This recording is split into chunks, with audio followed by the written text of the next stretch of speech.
दोस्तों, हमारे मन में हमेशा यह सवाल उठता रहता है कि हमारे जीवन का उद्देश्य क्या है। तो आपको यह समझना चाहिए कि आपके दो सबसे महत्वपूर्ण दिन होते हैं। पहला दिन है जिस दिन आपका जन्म हुआ है, और दूसरा दिन जब आपको यह समझ में आता है कि आपका जन्म किस कारण से हुआ है। वह दिन हमारे जीवन का सबसे बेहतरीन दिन बन जाता है। समस्या का समाधान इस बात पर निर्भर करता है कि हमारा सलाहकार कौन है। यह बहुत महत्वपूर्ण है, क्योंकि दुर्योधन शकुनि से सलाह लेता था और अर्जुन श्री कृष्ण से।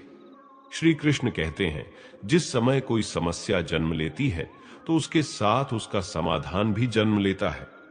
हमारे जीवन में जब कोई विपत्ति आती है तो हम अपना पूरा ध्यान उसी समस्या की ओर लगा देते हैं, लेकिन जो हमारी जिंदगी में पहले से कुछ प्राप्त हुआ होता है, उस वक्त वो हमारे ध्यान से चला जाता है, वह नजर ही नहीं आता। आपने कभी ध्यान दिया है कि जो लोग आपको बहुत ज्यादा प्रेम करते हैं वो आपके ध्यान में नहीं आते, लेकिन यदि कोई आपको परेशान करता है, आपको दुख देता है, तो उसका ध्यान आपको हमेशा आता है। यदि 5 लोग आपके बारे में कुछ अच्छी बातें कहते हैं तो आप उसे बहुत जल्द भुला देते हैं, लेकिन यदि कोई दूसरा व्यक्ति जो आपको अपशब्द कहता हो, आपको बुरा भला कहता हो, तो आप उसे कभी भुला नहीं पाते हैं। हमारी प्रकृति भी ऐसी ही है। हमारे आसपास जो अच्छी चीजें हैं उसकी तरफ हमारा ध्यान जाता ही नहीं, और जो हमारे साथ बुरा होता है उसकी तरफ हमारा ध्यान विशेष रूप से जाता है। तो आपको यह कहानी अवश्य सुनना चाहिए, जो आपके हर बुरे वक्त में आपको बहुत काम आएंगे। एक राजा के पास एक बहुत बड़ा बागीचा था, और इस पर अलग अलग तरह के फलों के पेड़ थे, और एक किसान उस बागीचे की देखभाल करता था, और उस किसान के परिवार भी इसमें उसका सहयोग करते थे। प्रत्येक दिन वह किसान उस बागीचे से ताजे फल तोड़कर राजा को देने जाता था। एक दिन उसने देखा कि उसके बागीचे में अमरूद, नारियल, आम और कई फल पक चुके हैं और खाने योग्य भी हो गए हैं। तब किसान सोच में पड़ गया कि आखिर किस फल को राजा के पास लेकर जाऊं। उसने सोचा कि अंगूर तो काफी अच्छी तरह से पक चुके हैं, तो क्यों ना राजा के लिए अंगूर ही लेकर जाऊं। उसने एक टोकरी अंगूर से भर ली और राजा के महल की ओर चल पड़ा। उसे महल में जाने की अनुमति मिली। वह महल के अंदर पहुंचा तो उसने देखा कि उस वक्त राजा बहुत चिंतित था और गुस्से में था। आज भी किसान हर रोज की तरह पके फल से भरा टोकरी राजा के पास लेकर आया। राजा को गुस्से में देखकर किसान राजा से दूर किसी एक कोने में जाकर बैठ गया। फिर राजा अंगूर खाना शुरू कर देता है। वह एक अंगूर खाता और दूसरे अंगूर को किसान के माथे पर निशाना लगाकर मारता, और जब उसका निशाना लग जाता तो किसान कहता कि यह तो बहुत अच्छा हुआ, परमात्मा बहुत दयालु है। फिर राजा और जोर से किसान के माथे पर अंगूर फेंकता। इस बार भी किसान ने पहले की तरह ही जवाब दिया, यह तो बहुत ही अच्छा हुआ, परमात्मा तो बड़े दयालु हैं। इस पर राजा को आश्चर्य हुआ। उसने सोचा, मैं तो इसके माथे पर अंगूर फेंक कर मार रहा हूं, लेकिन इससे तो कोई फर्क नहीं पड़ता। इसके बजाय यह और ज्यादा ही खुश हो रहा है।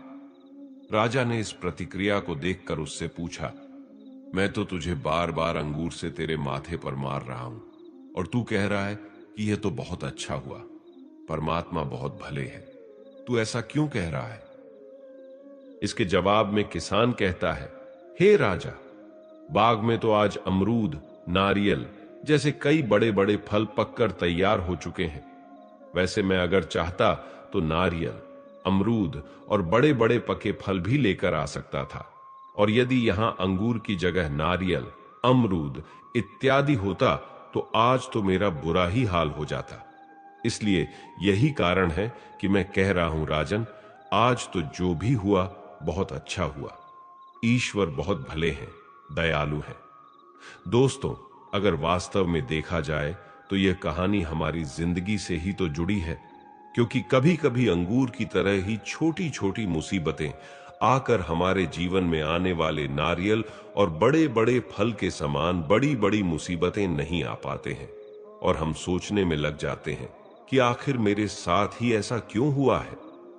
हम छोटी छोटी समस्या के पीछे अपना समय व्यर्थ ही सोचने में जाया कर देते हैं कि यह समस्या मेरे साथ ही क्यों होता है, पर यह नहीं समझ पाते कि इसके आने से तो बड़ी समस्या टली हुई होती है।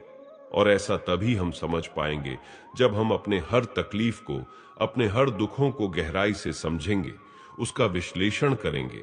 तो यह हम समझ पाएंगे कि बहुत बार जब हम वर्तमान में किसी चीज से बहुत तकलीफ होती है या दुख लगता है, और तभी हम भविष्य में जान पाते हैं, हमें एहसास होता है कि अगर वह चीज हमारे साथ नहीं होती तो आज हमारी जिंदगी इतनी बेहतर न होती। दुख भले ही हमें अच्छा ना लगता हो, लेकिन बहुत बार यह हमारे जीवन में बहुत बड़ा सकारात्मक बदलाव लेकर आता है।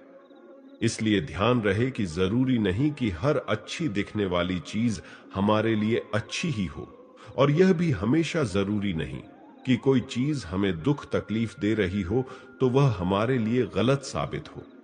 इसलिए हमेशा ध्यान रखें, जब भी आपके जीवन में कोई परेशानी या दुख आती है तो वह दुख और परेशानी आपको भविष्य में आने वाली किसी बड़ी मुसीबत से बचाने के लिए आती है।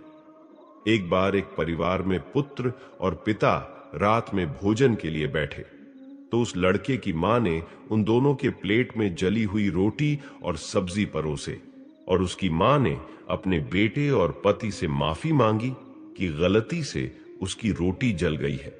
तो उस लड़के के पिता ने अपनी पत्नी से कहा, तुम बिल्कुल भी चिंता मत करो, जली हुई रोटी तो कड़क होती है और मुझे खाने में बहुत अच्छी लगती है। ऐसी रोटी मुझे बहुत पसंद है। अपने पिता के इन शब्दों को सुनकर उसके पुत्र ने अपने पिता से पूछा, पिताजी, आपको क्या जली हुई रोटी बहुत पसंद है? तो उसके पिता ने कहा, तुम्हारी मां आज दिन भर काम करती रही, एक जली हुई रोटी किसी को दुख नहीं पहुंचाता।